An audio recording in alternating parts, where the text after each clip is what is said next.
ഇപ്പോൾ രക്ഷാപ്രവർത്തനം ഏറ്റവും ഊർജിതമായി തന്നെ മുന്നോട്ട് പോകുന്ന ഒരു കാഴ്ചയാണ് നമുക്ക് കാണാൻ കഴിയുന്നത്. മൂന്നാം ദിവസത്തിൽ പുരോഗമിക്കുകയാണ്. ദുരന്തത്തിൽ മരിച്ചവരുടെ എണ്ണം 285 ഉയർന്നിരിക്കുകയാണ്. 5000-ലധികം ആളുകളെ ദൗത്യസംഘം ഇതുവരെ രക്ഷപ്പെടുത്തിയിട്ടുണ്ട്. ചൂരൽമലയിൽ ബെയിലി പാലം നിർമ്മാണം അവസാന ഘട്ടത്തിലേക്ക് എത്തുകയാണ്. വളരെ വേഗത്തിലുള്ളൊരു നീക്കം സാധ്യമാകും ബെയിലി പാലം കൂടി നിർമ്മിച്ചു കഴിഞ്ഞാൽ. വിവരങ്ങളുമായി അനൂപ് നമ്മളോടൊപ്പം ചേരുകയാണ്. അനൂപ്, ബെയിലി പാലം നിർമ്മാണം അതിൻ്റെ അവസാന ഘട്ടത്തിലേക്ക് വരുന്നു. രക്ഷാപ്രവർത്തകർ ഏകദേശം 5500-ലധികം ആളുകളെ രക്ഷപ്പെടുത്തി എന്നത് നമ്മളെ സംബന്ധിച്ച് വലിയ ആശ്വാസം നൽകുന്ന ഒരു കണക്ക് കൂടിയാണ്. ഇപ്പോൾ എങ്ങനെയാണ് തെരച്ചിൽ മുന്നോട്ട് പോകുന്നത്? മനു, തീർച്ചയായും ആ രീതിയിൽ വളരെ വിപുലവും സജ്ജവുമായ രക്ഷാപ്രവർത്തനം ഇവിടെ തുടരുകയാണ്. ഇന്ന് പ്രധാനമായും 6 മൃതദേഹങ്ങളാണ് മുണ്ടക്കയിലും ചൂരൽമലയിൽ നിന്നുമായി പുറത്തെടുത്തത്. ചൂരൽമല വില്ലേജ് ഓഫീസിന് പരിസരത്ത് നിന്ന് 3 മൃതദേഹങ്ങൾ കണ്ടെടുത്തിരിക്കുന്നു. അവിടെ നിന്നാണ് നേരത്തെ 50-ലധികം മൃതദേഹങ്ങൾ കഴിഞ്ഞ ദിവസങ്ങളിലായി കണ്ടെടുത്തത്. ആ പ്രദേശത്ത് ഇനിയും മൃതദേഹങ്ങൾ ഉണ്ടായിരിക്കാം എന്ന സംശയത്തിന്റെ അടിസ്ഥാനത്തിൽ ആ മേഖലയിൽ വീണ്ടും തിരച്ചിൽ നടത്തി വരികയാണ് ഇപ്പോൾ രക്ഷാപ്രവർത്തകർ.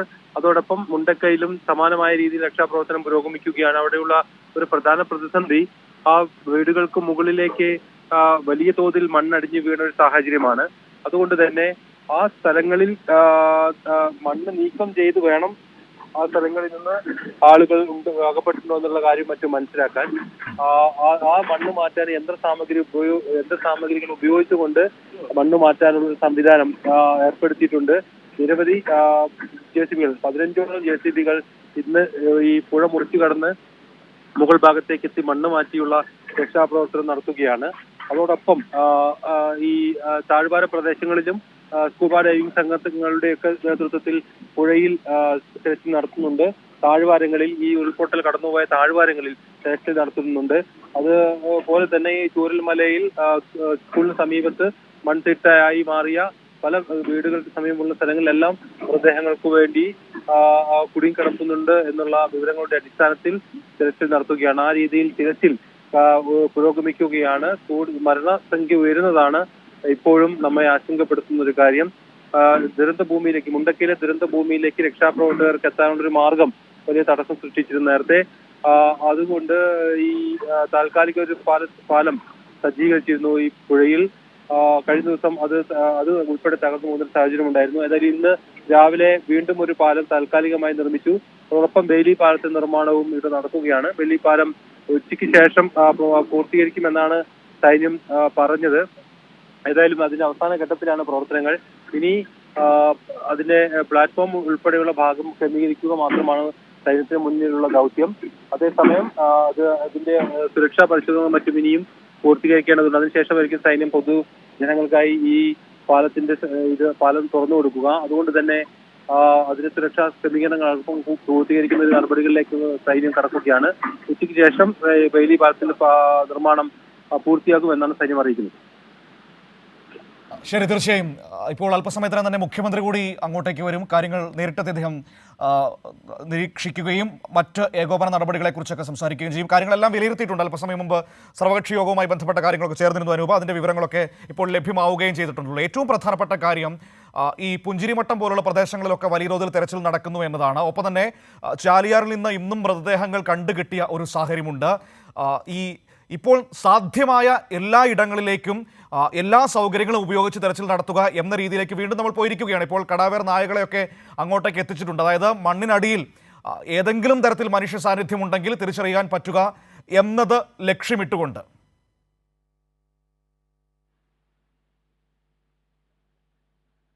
സാധ്യമായ എല്ലാ മാർഗങ്ങളും ഉപയോഗിച്ചുകൊണ്ട് എല്ലാ സ്ഥലങ്ങളിലും പരിശോധന നടത്തുക എന്നുള്ളതാണ് രക്ഷാപ്രവർത്തനത്തിൽ ഏർപ്പെട്ടിരിക്കുന്ന പ്രധാന ലക്ഷ്യം. അതുകൊണ്ട് തന്നെയാണ് ഇവിടങ്ങളിലെല്ലാം വ്യാപകമായി മണ്ണ് മാറ്റിയുള്ള തെരച്ചിൽ ഇപ്പോൾ നടത്തുന്നത്. അതിന് JCB-കൾ ഉപയോഗിച്ചുകൊണ്ടുള്ള തിരച്ചിൽ ഉൾപ്പെടെ നടക്കുന്നു. മണ്ണ് മാറ്റിയുള്ള തെരച്ചിൽ ഉൾപ്പെടെ നടക്കുന്നു. അതോടൊപ്പം സ്നിഫർ ഡോഗുകളുടെ സേവനം സ്നിഫർ ഡോഗുകൾ ഉപയോഗിച്ചുകൊണ്ടുള്ള തെരച്ചിൽ നടക്കുന്നു. കഴിഞ്ഞ ദിവസം മുണ്ടക്കയിൽ സ്നിഫർ ഡോഗുകൾ 5 മൃതദേഹങ്ങൾ കണ്ടെത്തിയിരുന്നു. അതേ സമാനമായ രീതിയിൽ ഇന്നും സ്നിഫർ ഡോഗുകൾ മുണ്ടക്കയിലും അതുപോലെ തന്നെ ഈ ദുരന്തബാധിത മേഖലയിലെല്ലാം തെരച്ചിൽ നടത്തുകയാണ്.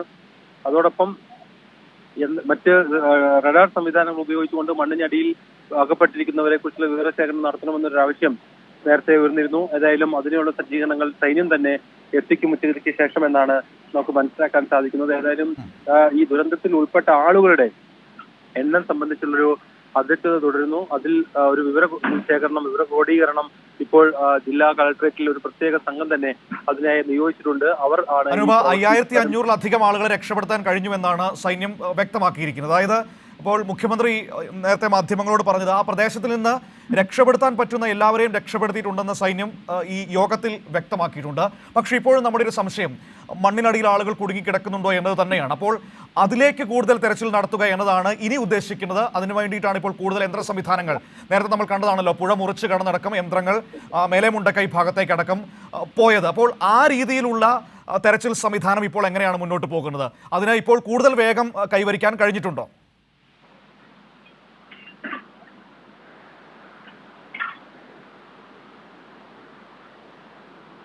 അനൂപ്,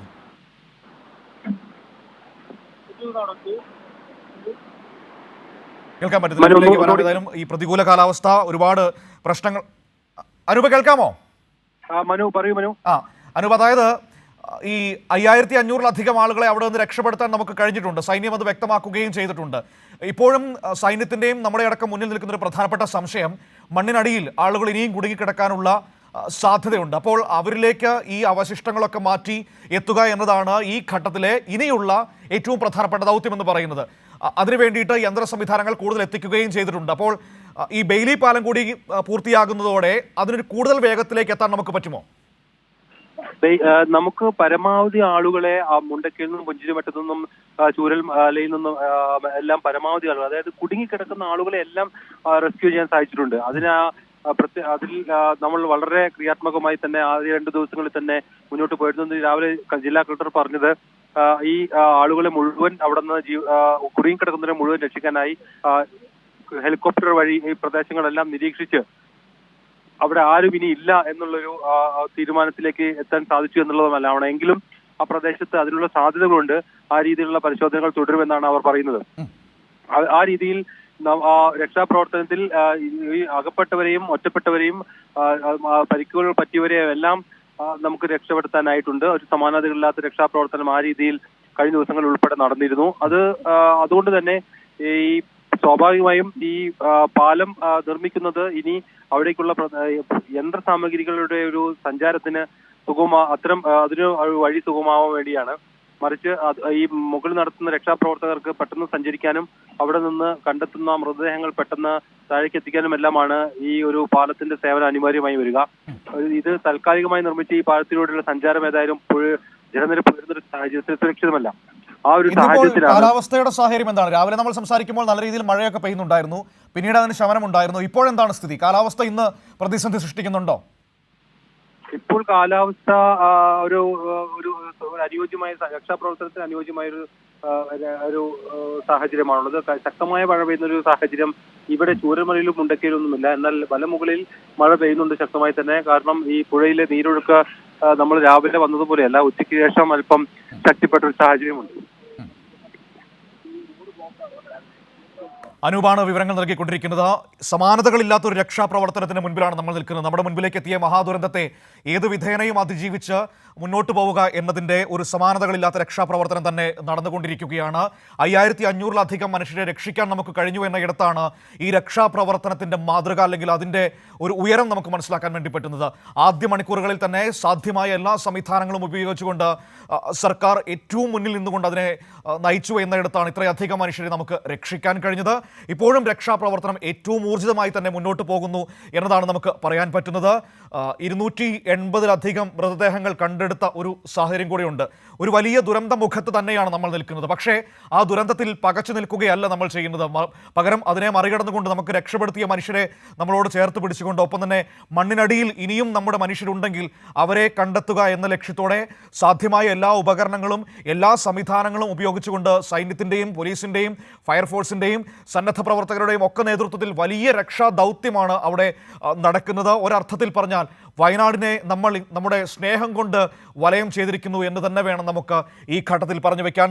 നമ്മളെപ്പോലെ നടന്ന മനുഷ്യരായിരുന്നു അവിടെ ഉണ്ടായിരുന്നത്. 2 ദിവസം മുൻപ് ഉള്ളുപൊട്ടി വന്ന ആ ഉരുളിൽ അവർ ഒലിച്ചു പോയപ്പോൾ ഒരു വലിയ ജനതയുടെ സ്വപ്നങ്ങളും ഒരു നാടും കൂടിയാണ് നമ്മളിൽ നിന്ന് അകന്നു പോയത്, ഒരു നാട് ഒന്നടങ്കം അകന്നു പോയതിൻ്റെ ദുരന്ത കാഴ്ചയാണ് ഇപ്പോൾ നമുക്ക് ആകാശ ദൃശ്യമായിട്ട് നമ്മുടെ മുൻപിലേക്ക് ഉരുൾപോയ വഴികളാണ് നമുക്കിപ്പോൾ കാണാൻ വേണ്ടി കഴിയുന്നത്. നോക്കൂ, ആ പുഴയടക്കം ദിശ മാറി ഒഴുകി മനുഷ്യരുടെ ഇടയിലേക്ക്, വീടുകളിലേക്ക് കയറി വന്ന ദുരന്തമാണ് നമ്മുടെ മുൻപിലുള്ളത്. അതെത്രമാത്രം ഭീകരമാണ് എന്ന് ഈ ദൃശ്യങ്ങൾ നമ്മളോട് പറയും. അത്രമാത്രം മനോഹരമായൊരു ഭൂപ്രദേശമായിരുന്നു ഈ പറയുന്ന ചൂരൽമലയും മേലെ മുണ്ടക്കയും എല്ലാം. പക്ഷേ ഇന്നത് ഒരു ദുരന്ത ഭൂമിയായി, കണ്ണീരൊഴുകുന്ന ഒരു പുഴയായി അവശേഷിക്കുന്നതാണ് നമുക്ക് കാണാൻ കഴിയുന്നത്.